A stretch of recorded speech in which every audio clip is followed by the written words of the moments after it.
Hello Collective, this is Tab from Artemis Oracle doing your reading today.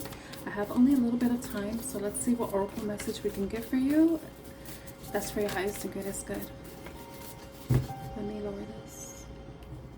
What messages does the collective need to know at this time, Spirit?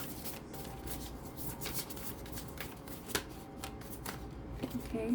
Ooh, Watchers. Transpersonal. So let's see what that means. Oh, the book is over here. I just threw the box. So the number 60. That number may be the year you were born, your birth month, the birthday. That could be your age. Watchers, serendipity. The observer, witness, transpersonal. When watchers appear, it is an invitation to stop doing. Pause, get off the treadmill, and take a deep breath. Find the witness within, the one who can observe the fire and fury happening around you, but is not caught up in any of the drama. The time is right to step back. If you have a thought or opinion, keep it to yourself. If you have a feeling that needs to be expressed, do it in the shower. Do not engage with the action happening around you. Simply observe. Watchers show up to direct your attention to the horizon, away from the anthill in front of you. Others might think you are simply doing nothing, but let them know that you are helping the sun to set in the evening sky. There are bigger things to attend to. You have spent such a long time trying to correct the course of events and the actions of others. Let it be for a short while as you become the observer rather than the doer. The Watchers invite you to break free from the linear, causal pace of the petty day-to-day rise to divine coincidence, to serendipity, and notice how the act of seeing the heart of the matter produces results. Things happen without you doing anything. Creation unfolds in its own mysterious ways, requiring only a sacred witness. So if there's something dramatic going on, if there's some type of drama, controversy going on around you, do not engage in it. Basically observe what is going on so that you can see the truth for what it is, rather than and not engage. Because if you get caught up in something that may not even involve you, it may involve you, but if you get caught up in it, it's going to cause you to have certain emotions, and you may act out in certain ways, and it may cause other people to act out in certain ways too. So your best bet is just to observe and let things happen rather than getting involved, and you know what you should do after everything cools down, And at the bottom, many masks. The authentic self. 38. Reduce it down to 11. Let's see what that is. I'm gonna not read the entire thing.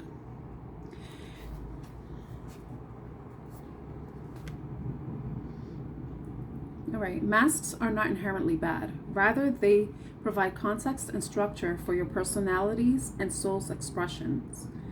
Some of us might believe that a particular mask, somebody's name may be Max, fixed and hardened onto us is our permanent face. We forget that we are living beings with a multitude of faces, enabling us to experience a fuller and more vibrant world. So if you have to, in this instance, there is something that is requiring, you feel the need to get involved with, it may be time for you to draw back. But you may be perceived by others as, being non-combative, unfeeling, uncaring. But you're employing, or you're putting on the mask of someone who is detached and observing the situation rather than getting involved. And that may be what is needed for whatever situation that may be going on around you, that may be a source of drama, a source of controversy, anxiety, stress, whatever it is that may be causing some sort of emotions within you.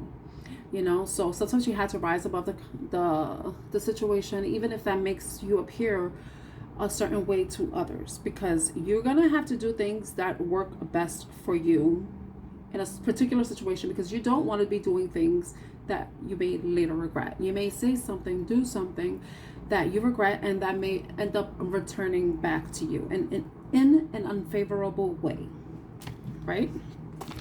All right, so let's see how Tarot clarifies the Watchers. What is going on with the collective that they need to watch out for? Okay, so it's interesting that the Fool card came out, and the Fool is someone who's at the edge of a cliff about to take a leap, So maybe some of you may be watching someone do something risky, in some way. Or maybe you're seeing someone be reckless, because we have the Fool with the Queen of Swords and the King of Wands. So you might have fire in your chart or air in your chart. I feel like some of you are you may be observing someone do something risky. And sometimes, you know, you may want to intervene in a way, but sometimes certain people have to learn their lessons, especially if it's something that you've already spoken to them about. You've imparted some sort of wisdom in them, and they are running on ego rather than logic and intellect. So this person may be taking some sort of risk, and you are just going to watch and see what happens rather than trying to intervene, especially if the person already thinks they're already doing the best thing for themselves. But I think if it's a child, then I think you should definitely intervene, you know, so that they don't do something that can cause irreversible damage to them in some way. You know, you may be, yeah, child. You see two children tugging. So some of you may be parents. Some of you, depending on the age of your children, some of you are just going to have to let your child take that risk and see what comes of it. And some of you may have to intervene in some way. But I think it depends on the child's age. If they're young, then of course you have to intervene in some way.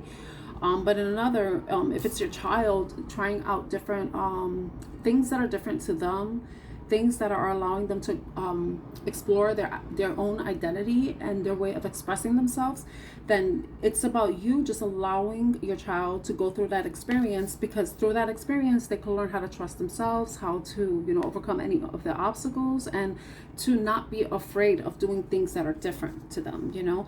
And in a way, them taking that risk is what's going to allow them to gain some wisdom, you know, because we want our children to take risks that are beneficial to them, that will help them to gain some sort of experience, wisdom, and also build their confidence in themselves, which is about the King of Wands, because the King of Wands is someone who is very confident. He's a go-getter, and it could be a feminine child or a masculine child, but it's a matter of allowing them to go through, you know, the exploration process, try new things that are different from them, but then you being a source of wisdom and guidance along the way, but also allowing them the opportunity to try to and learn to make their own decisions, you know, employing their own logic and, you know, using whatever experience they have themselves.